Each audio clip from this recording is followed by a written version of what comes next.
Imagine a bank that looks normal from the outside. Branches open, staff in uniform, customers depositing savings, trusted relationship managers calling with safe products.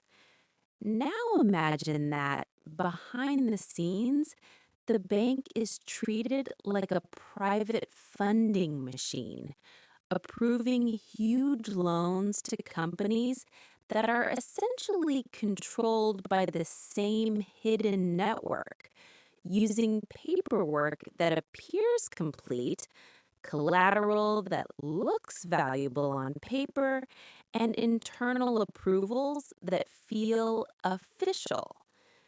That, at a high level, is the story Vietnamese courts and investigators described in the Saigon Commercial Bank (SCB) case involving Truong My Lan, a prominent real estate figure linked to Von Tit Pot. In April 2024, a court in Vietnam sentenced her to death in a first phase trial related to massive fraud or embezzlement and banking violations. Multiple major outlets reported the scale as extraordinarily large by Vietnam standards. 1. The core idea: control without your name on the door. One of the most useful lessons for listeners is how bank control can happen without a person's name appearing as the official owner.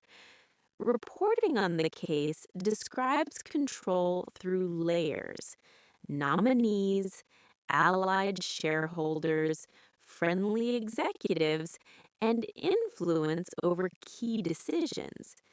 Once a bank is effectively captured, it can be pushed to lend in ways that don't reflect normal risk discipline, especially if internal checks are weakened by incentives, fear, or collusion. Investigators and prosecutors described a pattern where SCB loans were channeled to entities connected to the broader ecosystem, often via shell companies and related parties. Reuters also summarized the case as a massive loan fraud scheme run through SCB and shell companies. 2. The mechanism: related party lending dressed up as normal credit. Here's the movie version of how such schemes typically work. Use this as a mental model when you hear phrases like violations of banking rules, fraudulent loans, shell companies, or overvalued collateral in reporting. Step A: build many borrower shells.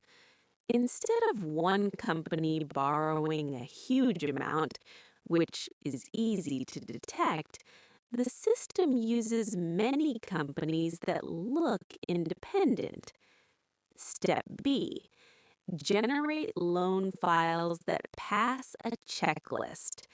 The file can include financial statements, project descriptions, and collateral documents that appear complete. Step C: inflate collateral values. If collateral is appraised far above realistic value, the bank can justify bigger lending limits. Some reporting around the case describes collusion with appraisal or valuation processes as part of the broader scheme narrative. Step D: recycle money to keep the machine running. New loans help repay old loans or just pay interest, creating the illusion that borrowers are performing. Step E, concentration risk quietly becomes enormous. The bank's loan book can become dominated by one connected ecosystem, which is dangerous because one network's trouble becomes the bank's trouble. Reuters and other outlets noted the scale of loans and losses associated with the SCB-centered scheme as one of the biggest on record in Vietnam, which is exactly what makes this case so valuable to study. It shows what happens when concentration risk and governance failure grow for years. 3. Why depositors got scared in 2022. Trust runs faster than facts.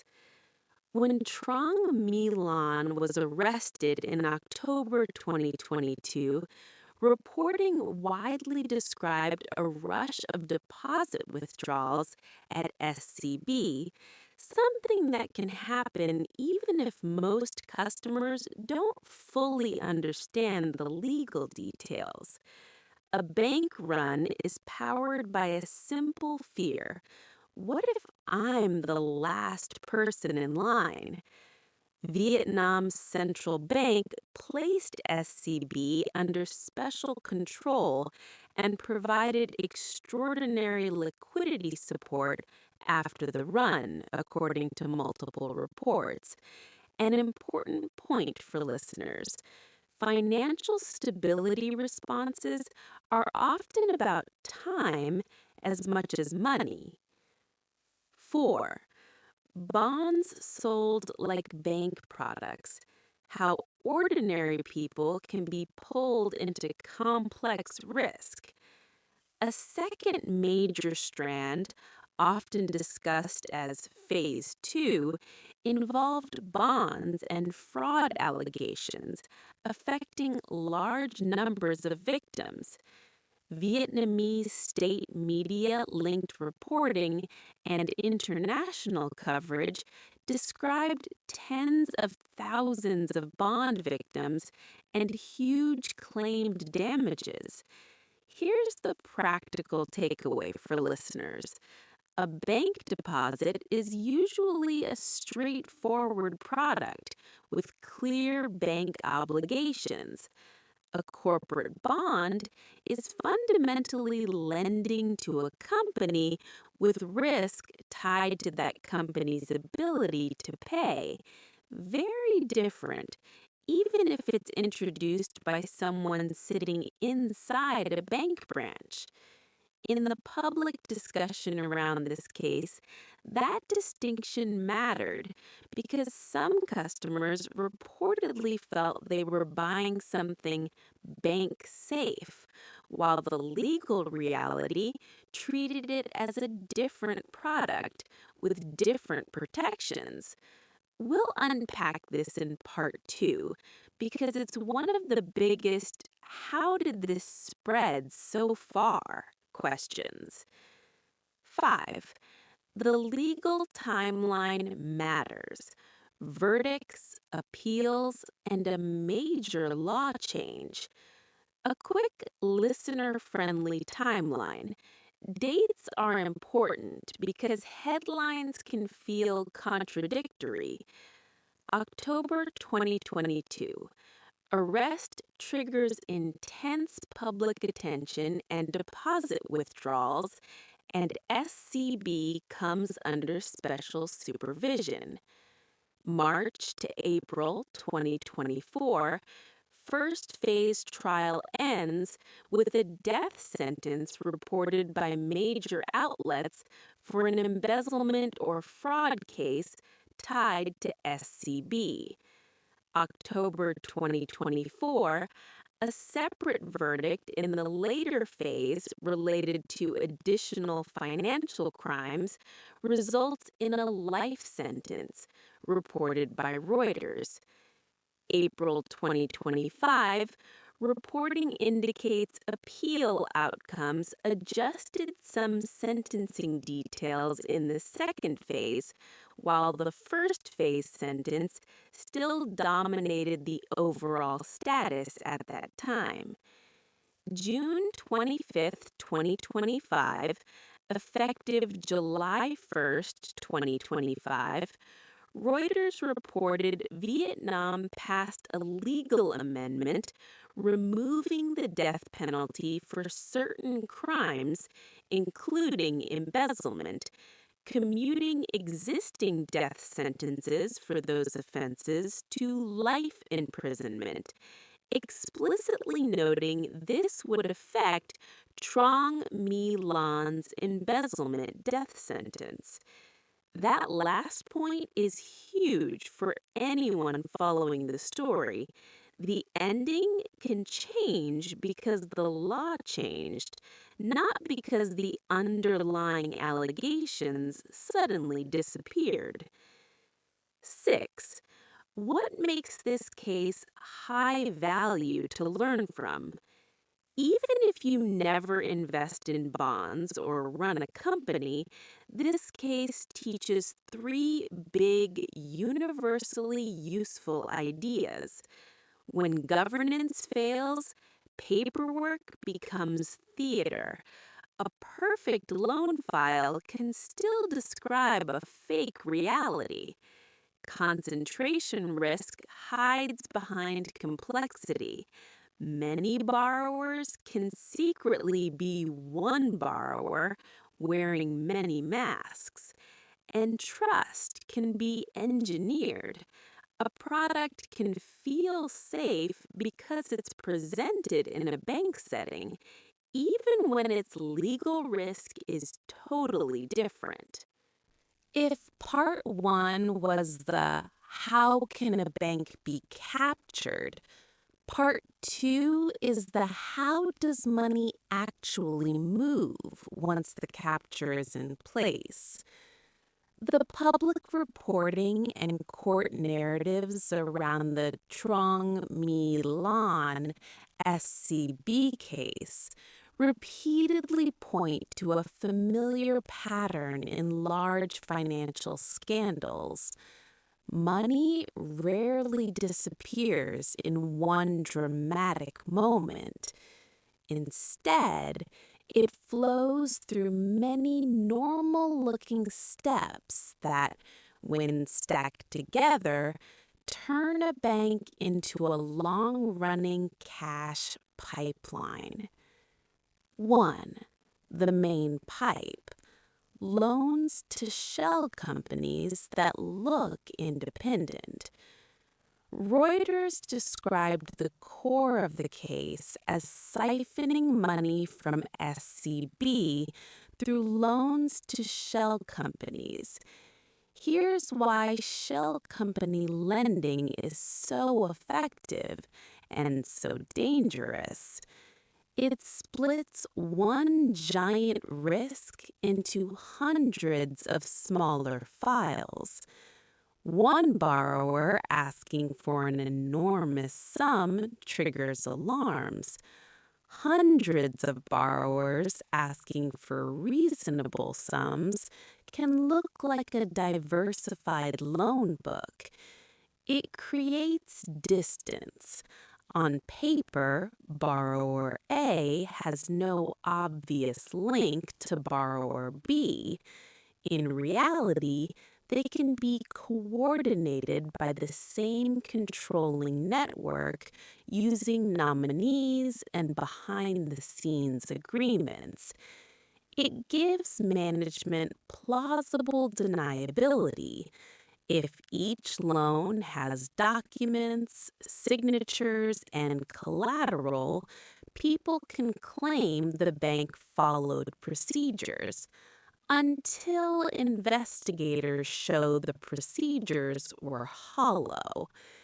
In plain terms, If a captured bank becomes a printing press, shell companies are the paper that makes the printing look legitimate. 2. The accelerator, collateral that is strong on paper, weak in real life. In many credit systems, collateral is the comfort blanket. If the borrower fails, the bank can seize the asset. But in big frauds, collateral can become more like a story than a safety net. Reuters discussed the massive value of assets linked to the ecosystem around Vant Think Thought and affiliates, and reporting has also described issues around how values were presented or evaluated. The crucial concept for listeners is this: if collateral is overvalued, the bank can approve a much larger loan than is truly safe. If collateral ownership is unclear, overlapping, or legally tangled, selling it later can be slow, disputed, or impossible. If a single group's assets back a huge portion of the bank's loans, the bank is effectively betting its life on one connected ecosystem. A practical way to explain this to everyday people: a loan is only as safe as the bank's ability to turn collateral into cash quickly at a realistic price without legal blockage. When that chain is weak, collateral becomes theater. 3. The keep it alive technique, refinancing loops that disguise distress. One of the most educational ideas for your audience is the concept of refinancing loops, not necessarily illegal by itself, but often used in scams to hide losses. A simple loop looks like this: borrower takes loan number one. Loan number one can't be repaid in a normal way. Borrower or another linked borrower takes loan number two. Part of loan number two is used to service loan number one: interest, fees, partial principal. The bank's system shows payments received, so the loan looks healthier than it is. Repeat until the bank's cash position becomes fragile. This is how problems can stay invisible for years. The numbers show activity, but the activity is fueled by new borrowing, not real business performance. 4. The trust channel, bonds sold in a bank-shaped environment. Reuters reported that Truong My Lan was later convicted in a separate verdict that included money laundering and illegal cross-border money transfers, and also reported on alleged movements of funds across borders. For your audience, the key insight is not the technical legal wording, it's the logic. If money is obtained through inflated loans or deceptive fundraising, it often needs to be layered, meaning moved through multiple transactions, to look clean. Cross-border transfers can be part of that layering or part of moving value into jurisdictions where recovery is harder. This is why large financial scandals often have a second story after the first verdict. Once investigators follow the money, they find the pathways it used to hide. 5. Why SCB didn't collapse immediately. The central bank's time-buying intervention. After the October 2022 arrest, Reuters reported a depositor's rush and the central bank putting SCB under special scrutiny or supervision. Reuters also reported extraordinary special loans or liquidity injections and a large-scale rescue effort to keep the bank functioning and able to meet withdrawals and payments. This matters because it explains a confusing reality people often ask about. If a bank is at the center of a scandal, why do branches still operate?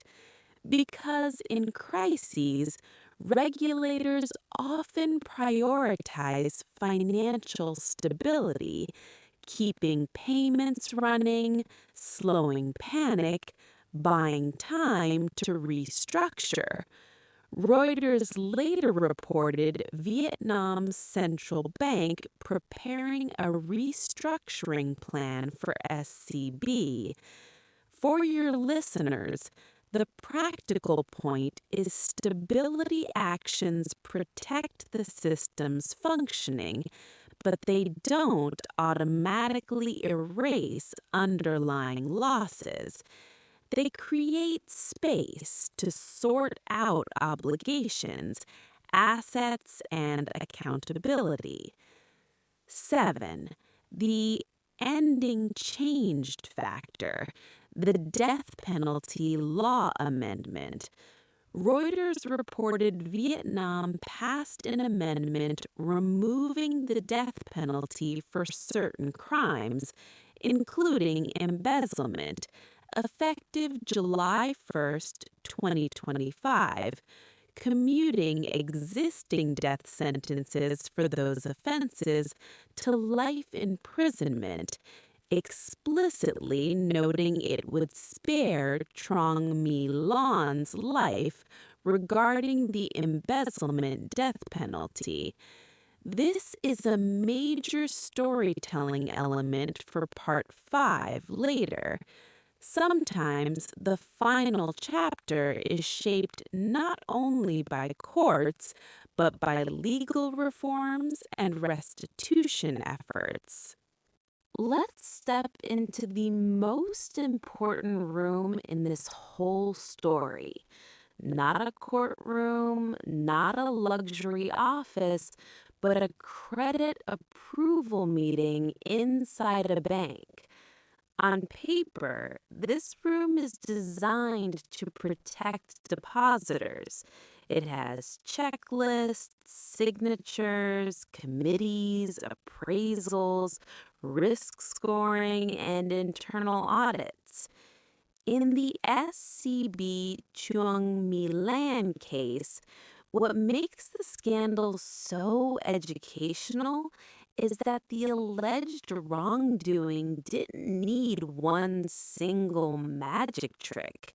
It needed something more powerful, a system that looked professional while quietly losing its independence. Major reporting describes the case as Vietnam's largest financial fraud, involving illegal control of SCB over many years and thousands of loans, creating enormous losses and a crisis of trust. 1. the 5 gates that should stop bad loans, and how each gate can be softened. A healthy bank usually has at least 5 gates before big money leaves the vault. Gate 1, relationship or sales, the front door. This team brings in borrowers or investment buyers. In good governance, they don't control approvals, they only propose. In a captured environment, the front line can become a distribution channel of decisions made elsewhere. If a powerful ecosystem wants funding, the job becomes make the file look complete. Gate 2, credit analysis, the story check. Analysts are supposed to stress test the borrower's ability to repay, real cash flow, real revenue, real project progress. In large related party schemes, analysis can turn into template work. The documents exist, but the economic truth is thin.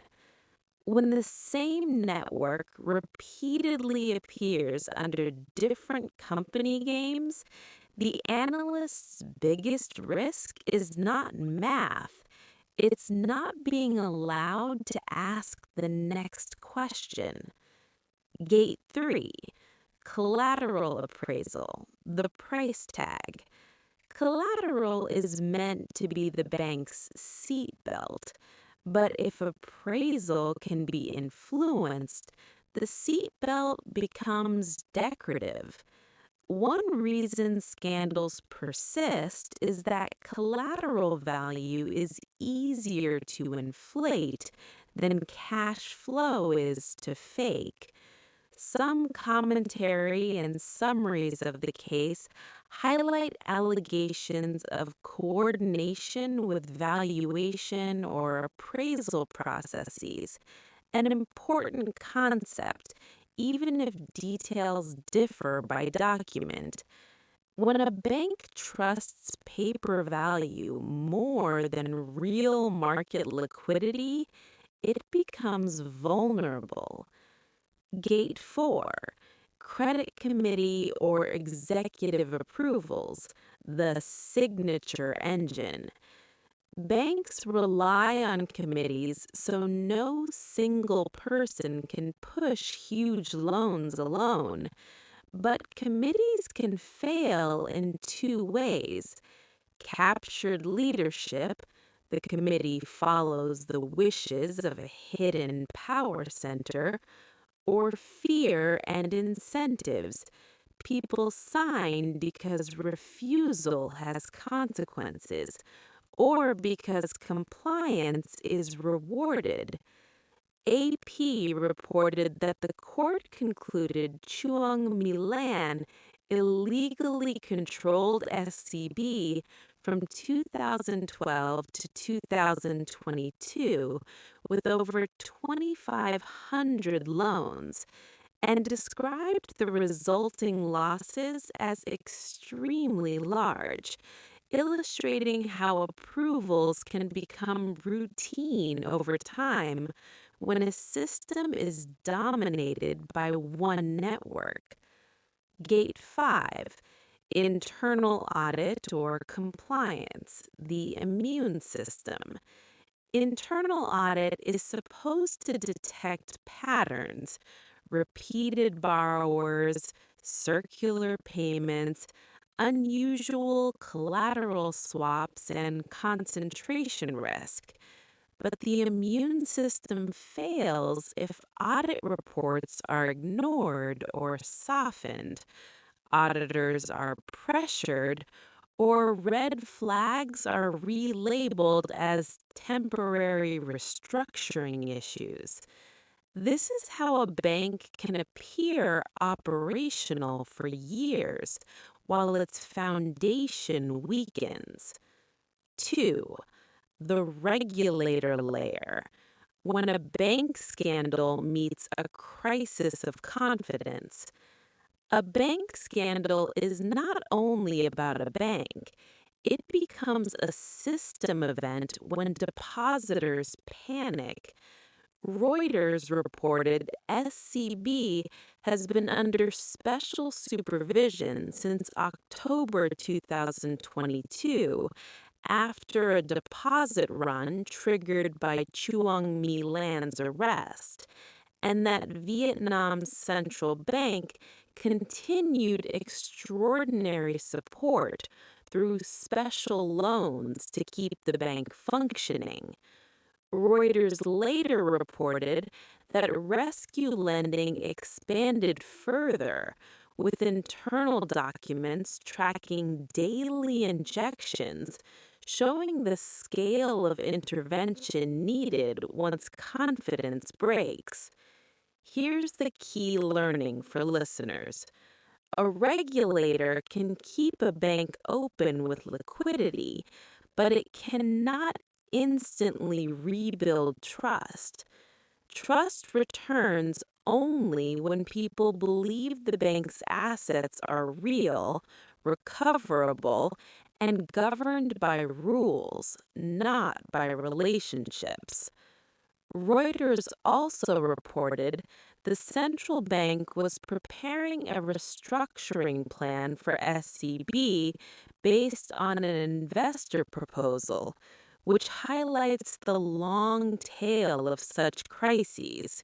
Stabilization is only step one. Restructuring can take years. 3.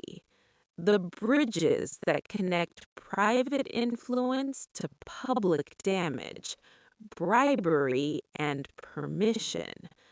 One of the most uncomfortable but valuable lessons in this case is that large-scale financial fraud often requires bridges between private actors and institutional gatekeepers.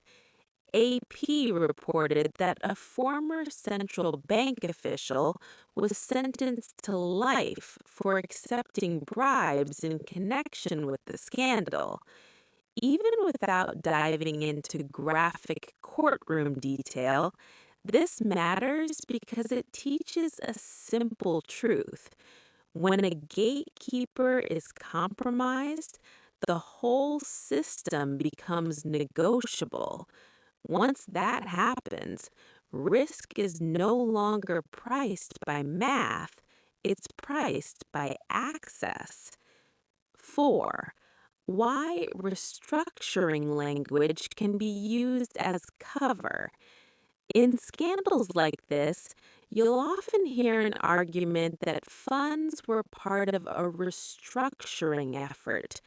Vietnam News reported that Truong My Lan, in her appeal, said she joined SCB's restructuring process and did not misappropriate funds.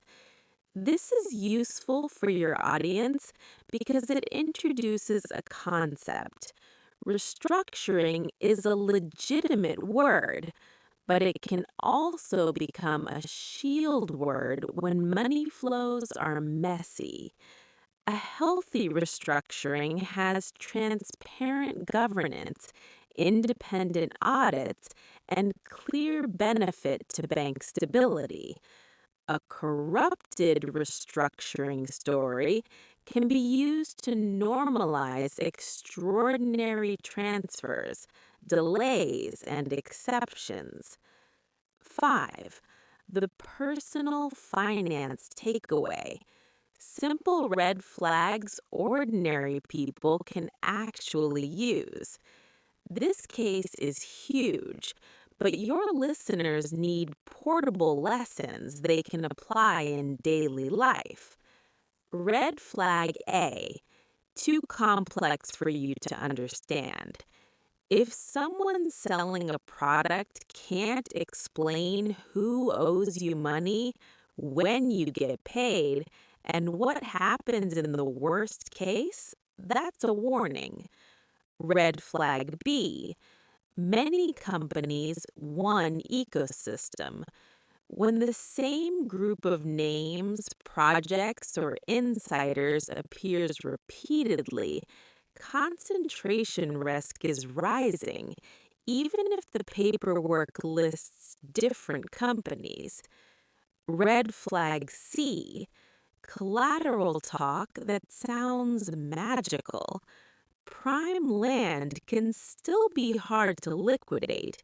Value is not the same as cash. Red flag D. Trust transfer. A product presented inside a bank branch can feel as safe as a deposit, even when it isn't. Always ask, is this the bank's obligation or a company's obligation? 6. The ending is not only moral, it's also legal and financial. The case also shows how outcomes can depend on recovery and law. The Financial Times reported that a court upheld a death sentence at one point, but noted that it could be commuted if a large portion of funds were repaid, reported as 75%. For storytelling, this introduces a powerful tension you can use later: justice versus restitution versus system stability, and how courts sometimes signal that returning money matters. To understand how a bank-based money capture can last a long time, you have to stop thinking like a movie, one mastermind, one vault, one night, and start thinking like a human network. In the public reporting on the Truong My Lan SCB scandal, the alleged scheme is described as massive and long-running, involving proxies, shell companies, and institutional failures. So, the most useful way to explain it to listeners is as a web of roles, each doing something that looks normal in isolation. 1. The web model. A scheme survives by splitting work into roles. Here's a clear role map you can narrate like a documentary. A. The control center, strategic direction. This is where decisions are made. How much money is needed? When? Which projects must be funded? Which debts must be rolled over? In Reuters' description of the case, the core mechanism included siphoning huge sums from SCB through loans to shell companies while effectively controlling the bank via proxies. B. The proxy layer. Ownership without a fingerprint.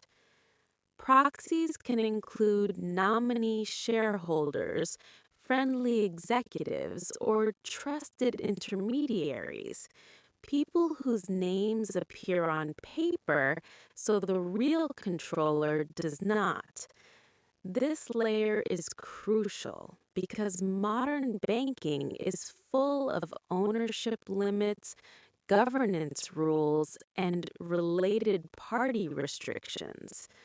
Proxies are how a network can appear diverse while remaining connected. C. The borrower factory.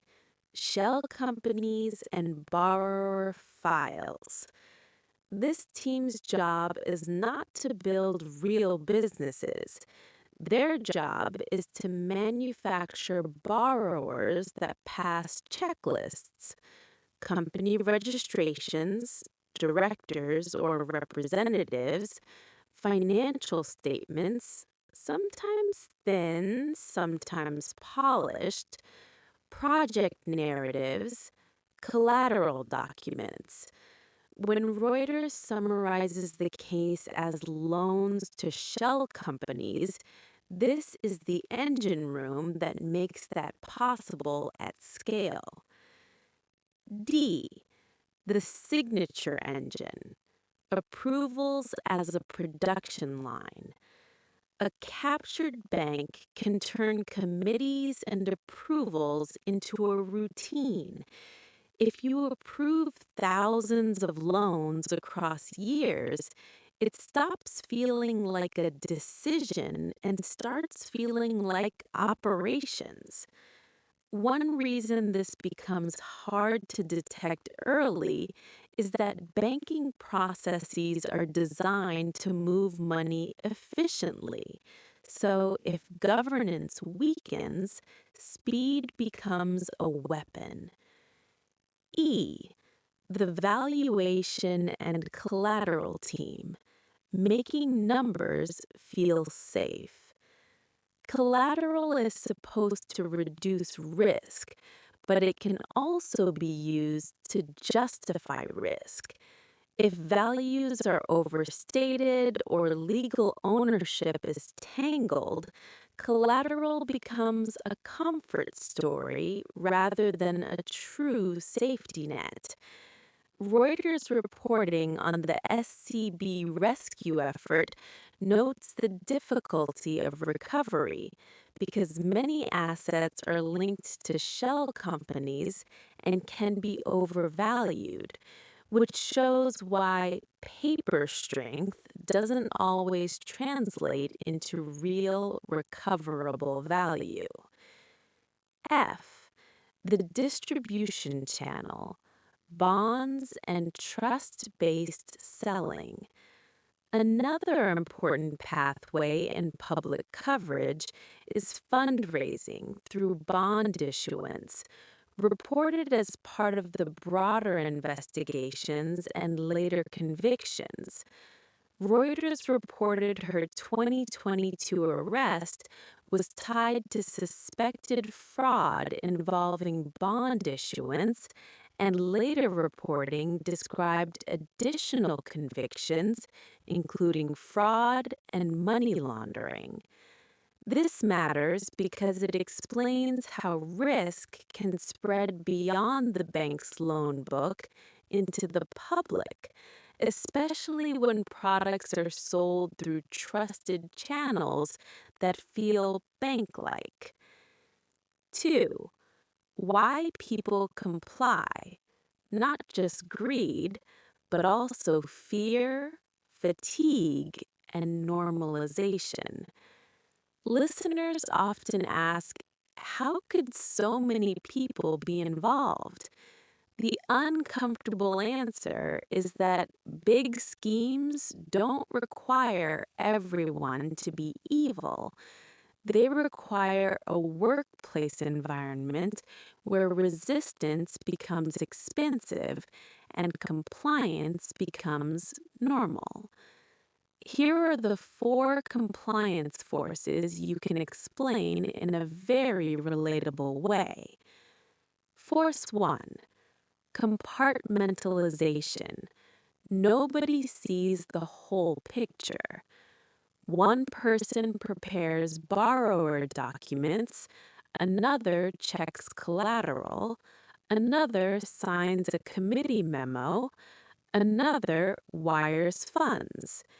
Each task looks legitimate if you can't see the whole chain. Force 2.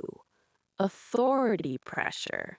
The "this came from above" effect. If leadership signals that a deal is strategic, staff can learn to stop asking questions, especially if questioning is punished socially or professionally. Force 3. Incentives. Performance metrics can blind ethics. Credit growth, sales targets, and closing deals can become career oxygen. In the wrong culture, targets can quietly beat risk discipline. Force 4, fatigue. People stop fighting what never changes. If the same ecosystem keeps appearing but nothing happens when concerns are raised, staff can adapt by emotionally detaching. Not my job to fix the system. This is how a network survives. It turns extraordinary behavior into routine. 3. Why it can run for years. The rolling stability illusion. A long-running financial scheme often survives because it produces enough short-term stability to avoid collapse. Loans appear performing because they're refinanced. Interest is paid using new borrowing. Collateral looks valuable. Paperwork is complete. Meanwhile, the bank's true health quietly worsens. The moment this illusion breaks is usually not a spreadsheet, it's a trust shock. 4. The trigger moment, October 2022, and the speed of fear.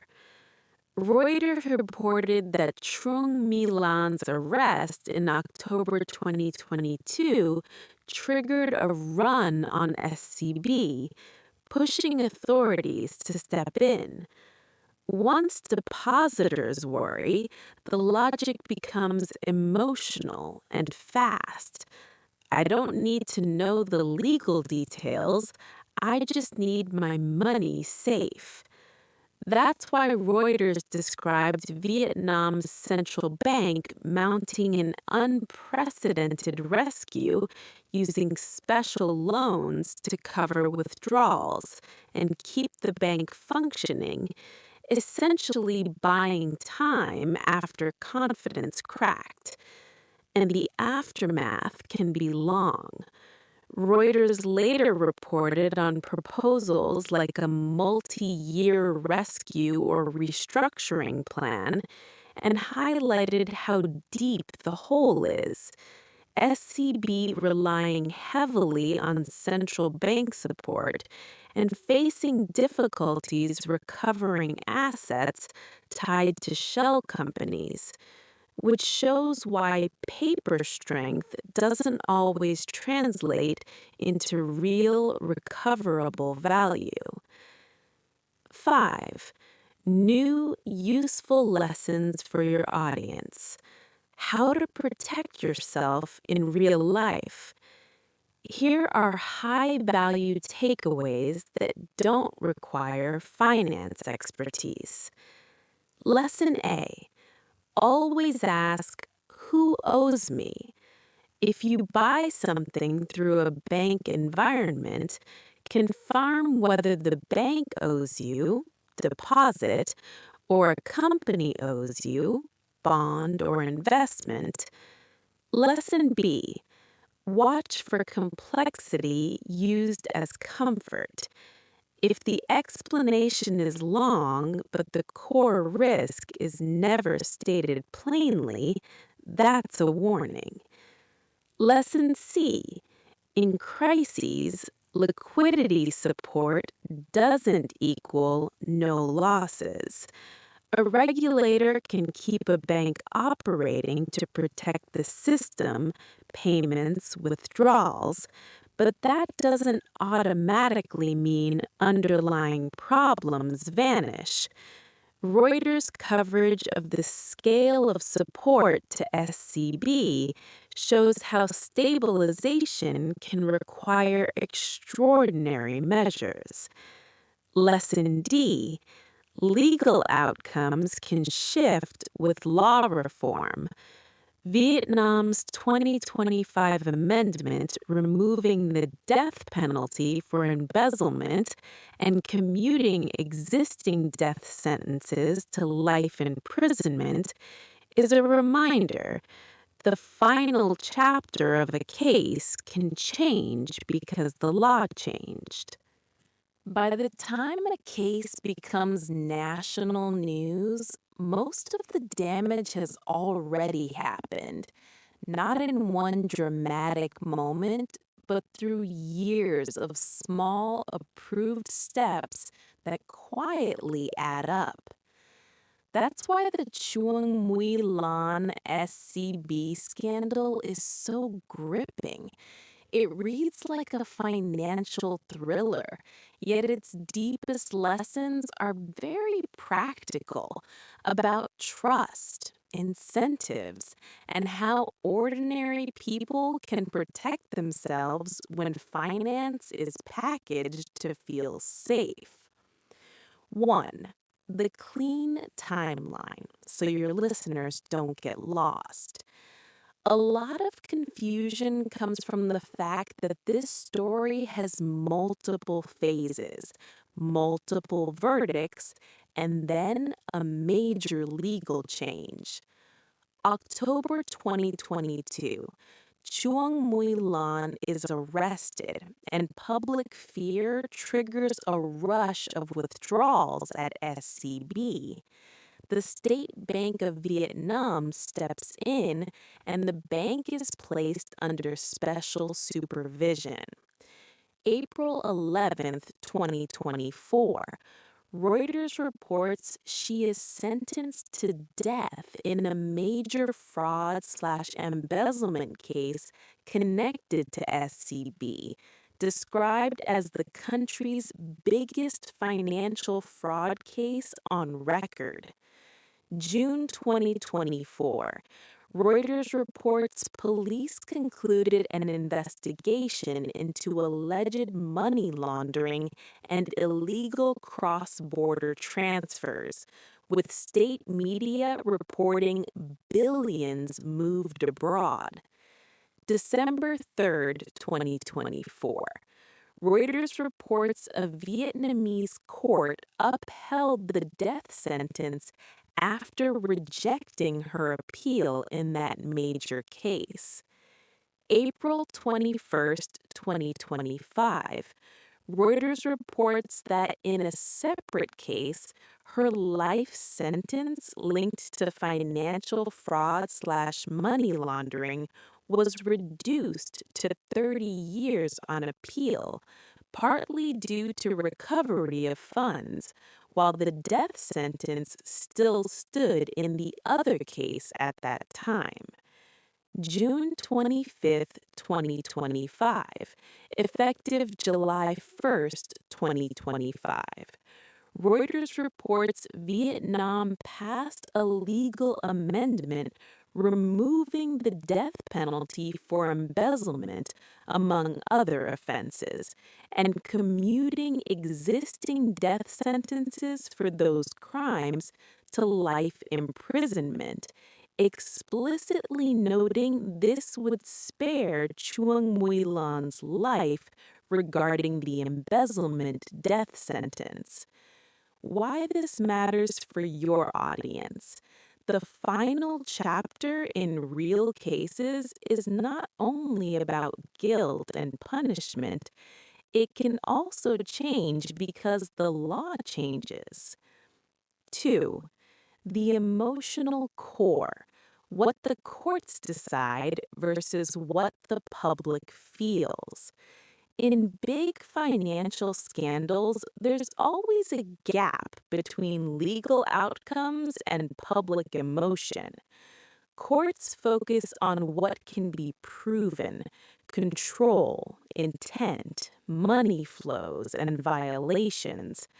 The public experiences the human reality: fear of losing savings, anger at complexity, and a haunting question: how did this get so big without being stopped earlier? That gap is one reason these stories stay alive. People don't only want a verdict, they want a satisfying explanation. Who enabled it? Which warnings were ignored? And whether the system learned anything. 4. What happens next is not just legal, it's operational. SCB restructuring and recovery. Once panic hits, authorities often prioritize keeping the financial system functioning, payments, withdrawals, stability. But stabilization is only the first step. The next steps are slow and technical. Liquidity support and rescue lending. Reuters reported Vietnam's central bank provided enormous special loans to keep SCB afloat after the 2022 run, amounts on the order of tens of billions of dollars. A long restructuring plan. Reuters reported Vietnam's central bank was preparing or finalizing a restructuring plan based on an investor proposal, with state media suggesting Sun Group aiming to reimburse the central bank's support over a long horizon, reported as 15 years in the proposal. The hard truth of asset recovery. Reuters also noted a practical obstacle. Many assets are tied to shell companies and can be overvalued, making recovery slow and uncertain. Your audience should understand this. Recovering money in complex networks is rarely quick. It's paperwork, legal disputes, valuation fights, and time. 5. The real plot twist, restitution, becomes part of the story. So the story becomes two parallel races: the justice race, verdicts, appeals, sentencing frameworks, and the recovery race. How much value can actually be found, secured, and returned? The 6 final question shield, a simple checklist that protects normal people. Here's the most useful thing you can give your listeners. Tell them, before you sign anything that promises safety plus high return, ask these 5 questions. If any answer is unclear, pause. Q1. Who owes me money legally? Is it the bank, a deposit, or a company, bond, or investment, or something else? Q2. What is the worst case outcome in one sentence? If they can't describe the worst case plainly, that's a red flag. Q3. Where does the return come from? Real business cash flow, asset sales, refinancing? If the answer feels like vague comfort, pause. Q4. Can I exit early, and what do I lose if I do? Lockups, penalties, and special conditions often reveal the true risk. Q5. If the salesperson disappears tomorrow, what document protects me? Not a promise, not a chat message, a document that clearly states the obligation and enforcement. This shield matters because scandals often rely on one quiet trick: selling risk in a setting that feels safe. So, if you want a closing narration for your video, you can say, This case wasn't only about one person. It was about how a system can slowly bend when power, profit, and fear share the same room. A bank is built on trust, and trust can be engineered until one day it collapses at the speed of a rumor. The lesson is not to distrust everything. The lesson is to ask better questions earlier, because when money is wrapped in comfort, the only protection is clarity. Final takeaway in one line. When finance is made to feel effortless, your job is to make it understandable.